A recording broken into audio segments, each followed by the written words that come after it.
Oke, assalamualaikum warahmatullahi wabarakatuh. Perkenalkan, nama saya Yoga Aspianto, kelas 4C dari Universitas BSI Cikampek, Prodi Sistem Informasi. Di sini saya akan menjelaskan mengenai riset saya di tempat saya bekerja kebetulan, yaitu monitoring PBRO, PT Indomarko Prisma Tama. Nah, sebelum saya lanjut ke pembahasan monitoring PBRO, sebelumnya saya akan memberi penjelasan bagi yang belum tahu PT Indomarko Prisma Tama itu apa dan di mana. Jadi PT Indomarko Prisma Tama ini atau Indomaret Group sebagai pionir bisnis gerai waralaba dan merupakan yang terbesar di Indonesia. Sekarang ada 31 cabang distribution centernya di Indonesia. Kalian bisa temui minimarket Indomaret, Ceriamat. Nah, salah satu anak perusahaan Salim Group juga yang berdiri sejak tahun 1988. Nah, Salim Group ini mempunyai beberapa anak perusahaan, yaitu seperti Indofood, Indomie, Bogasari, dan masih banyak lagi. Jadi masih satu grup. Nah, Indomart Group juga memiliki 10 sektor bisnis, yaitu retail, Indomaret, Omi, Ceriamat, Grocery, Indogrosir, IT Consultant, AGCI, Food and Beverage, Yummy Choice, dan Point Cafe. Jadi ada cafe juga ya. Kafenya itu kopi dan non coffee, yaitu namanya Point Cafe. Lalu Shopping Plaza, BSD Plaza, Bakery, Mr. Donut, dan Mr. Bread, Prime Bread, Roti, Japanese Restaurant, Wasuku Sato, e-wallet, Isaku. Jadi kalian bisa temuin e-wallet atau dompet digital yang sedang naik daun, yaitu Isaku namanya. Dan juga ada e-commerce. Jadi Indomaret itu punya e-commerce juga. Kalian bisa pesan barang yang ada di toko Indomaret lewat website. Ya seperti e-commerce lainnya, seperti Tokopedia, Shopee, kalian juga bisa memesan barang yang ada di toko Indomaret di website Klik Indomaret. Dan tentunya bisa di toko-toko terdekat yang tersedia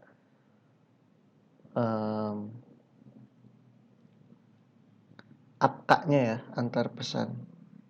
Dan ekspedisi Indopaket. Nah, jadi juga ada ekspedisi juga. Indomaret itu namanya Indopaket. Kirim titip paket juga bisa. Oke, lanjut. Nah, jadi di PT Indomarko Prisma Tama ini ada dua peran penting. Yang satu distribution center, DC, dan satu office. Distribution center ini ada beberapa bagian, yaitu seperti supir, bagian gudang, pengiriman barang atau retur, ke supplier, ataupun mengirimkan barang ke beberapa toko yang di Indomaret yang sesuai dengan data PBRO yang telah diminta atau pengiriman barang. Nah, yang kedua, ada bagian office. Bagian office ini terdiri dari beberapa departemen. Salah satunya ada bagian EDP, Electronic Data Processing. Yang kedua ada Finance, bagian accounting, bagian pembayaran, bagian development, bagian surveyor, dan masih banyak lagi. Namun, di sini ada satu departemen khusus yang mengelola data pengiriman barang yang bertujuan untuk menghindari kesalahan pada data PBRO, yaitu Departemen EDP, termasuk saya salah satunya ada di dalam. Nah, kenapa sih saya bikin sistem monitoring PBRO ini? Nah, yang pertama, yaitu belum adanya sistem yang dapat memonitoring dan membandingkan data PBRO dengan data realisasi barang atau NPB, nomor pengiriman barang yang akan dikirim ke toko. Yang kedua, masalahnya itu stock out selalu tinggi. Jadi agar meminimalisir stock out yang tinggi atau barang kosong di toko, makanya perlu ada monitoring pengiriman barang dan versus realisasi barang.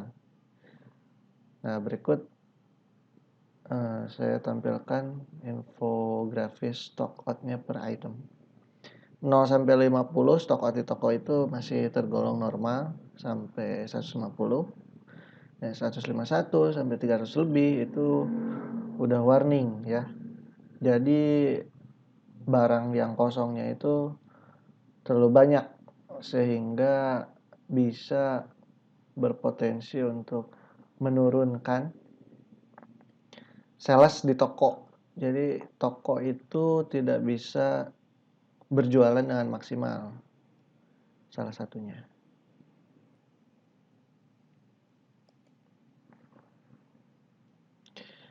Nah, sekarang masuk ke bagian perancangan sistem, yaitu IRD atau Entity Relationship Diagram. Jadi, PBRO itu data pengiriman barang itu mengambil dari beberapa data master seperti data toko, data prodmas, atau data barang. Lalu ada data stok toko, ada jadwal pengiriman barang ke toko.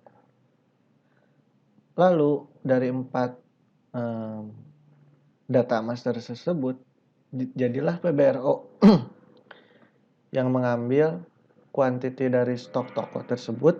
Ada berapa? Misalkan barang susu bayi misalkan, stok di toko ada 20, namun maksimalnya ada 50. Nah, rumusnya yaitu 50 maksimal dikurangi kuantiti pada stok toko tersebut, yaitu 30. Berarti PBRO-nya nanti yang terbentuk adalah 30 piece. Namun, setelah jadi PBRO, sebelum dikirim ke toko ada yang namanya NPB, temporary. Jadi, permintaan misalkan di toko itu permintaannya yang tadi 30 piece. Nah, NPB temporary ini ngambil data dulu dari stok DC. Barang susu bayi itu ada berapa nih? Jika stok dari DC-nya terpenuhi atau masih banyak atau masih tersedia, maka si NPB-nya atau barang yang akan dikirimnya pasti 30. Nah, jika si stok DC-nya kurang dari 30, misalkan ada 10, nah maka yang dikirimnya hanya 10. Jadi realisasi barangnya ada yang sesuai, ada yang tidak. Jadi ada presentasinya. Nah, nanti saya akan memonitoring dari pengiriman barang tersebut sampai terrealisasinya. Kenapa? Nah, otomatis kan kalau dari stok DC-nya itu tidak terpenuhi atau dari PBRO itu tidak terpenuhi, otomatis stock out-nya tinggi. Nah, tujuannya itu kenapa dibuat sistem monitoring ini supaya meminimalisir stok out tinggi. Nah, nanti kita akan tindak lanjut kenapa stok di DC-nya kosong atau realisasinya kenapa sangat kecil. Oke, lanjut. Nah, dari data master yang tadi seperti prodmas, data toko, data stok, dan data jadwal, itu dimonitoring. Ada yang namanya monitoring data harian di dashboard. Jadi toko setelah selesai operasional, biasanya malam waktu mau tutup, itu toko memproses data harian dulu. Jadi stoknya dihitung berapa, data barangnya berapa, harga dan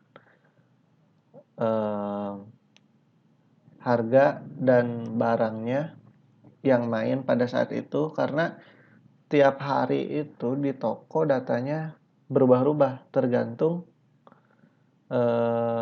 pembuatan atau kebijakan yang ada di pusat. Nah, jadi setelah proses data harian dikumpulin di sini termonitoring, lalu diproses di server. Nah, setelah diproses di server, nanti masuklah diproses di sistem PBRO itu sendiri. Nah, ini adalah untuk mengimport data BRD. Data BRD itu apa sih? Jadi data BRD itu data barang atau NPB yang sudah terrealisasi dan sudah diproses oleh DC. Nah, jadi kita tinggal import saja, soalnya datanya itu udah disediakan atau sudah ada di DC-nya.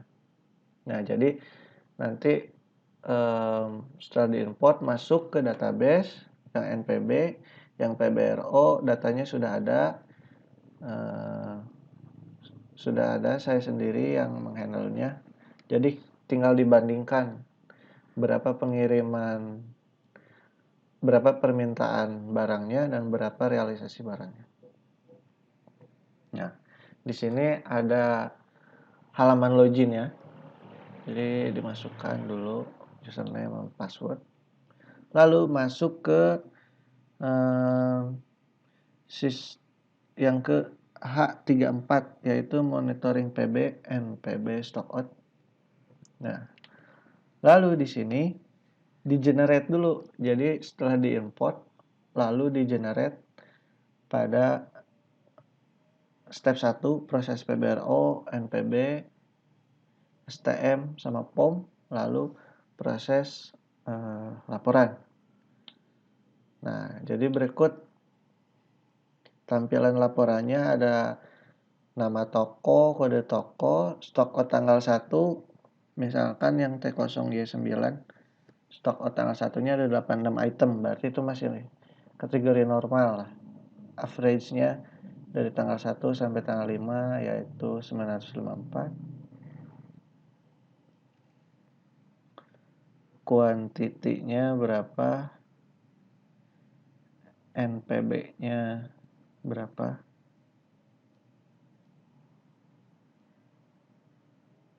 Nah, di sini ada presentasenya SLA.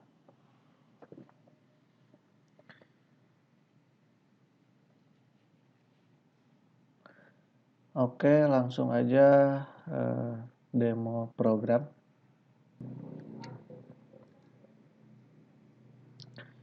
Baik, jadi di sini kita mengimportkan data BRD-nya dulu yang sudah ada, yang sudah disediakan oleh tim DC.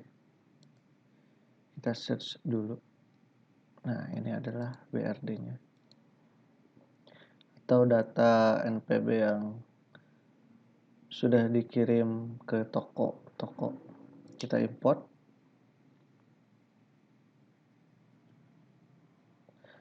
Oke, sedang proses.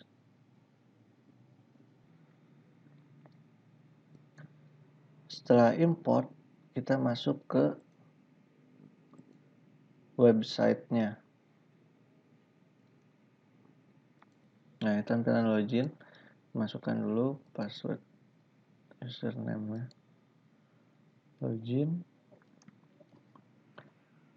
Ctrl F aja ya, cari PBRO. Nah, klik yang monitoring. Setelah sudah, kita generate dulu data PBRO-nya. Kita tidak perlu mengimport data PBRO ya, karena sudah database-nya atau webnya itu sudah terintegrasi dengan database PBRO. Nah, kalau yang untuk data NPB itu belum terintegrasi karena beda database dengan bagian barang, dengan bagian pengiriman barang atau bagian DC. sehingga kita perlu mengimport datanya. Oke, sedang proses. Oke, sudah terproses. Lalu generate yang data NPB-nya.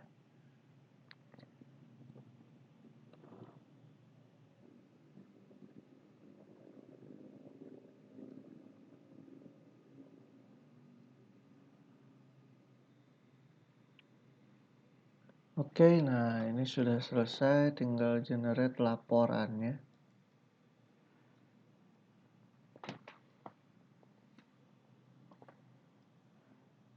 Baik, jadi setelah generate laporan, maka hasilnya seperti berikut ya. Ada kode toko, ada stok tokonya berapa, terus ini tinggi realisasi NPB-nya selama dari tanggal 1 sampai tanggal 11, yaitu hanya 8.000 pemenuhannya dari 44.000. Nah, ini harus dicari tahu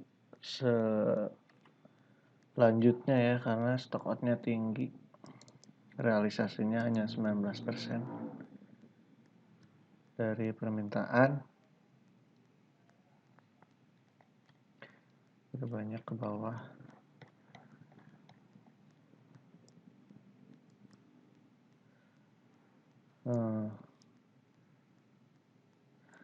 Oke.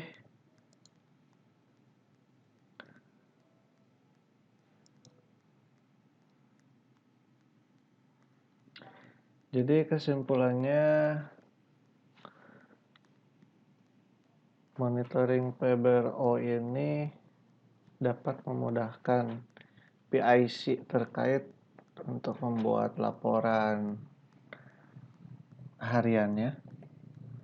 Dan saran saya untuk sistem monitoring ini, yang pertama yaitu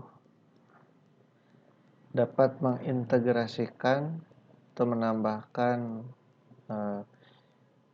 relasi dari database DC dan Office ya, sehingga tidak perlu mengimport data seperti tadi lagi.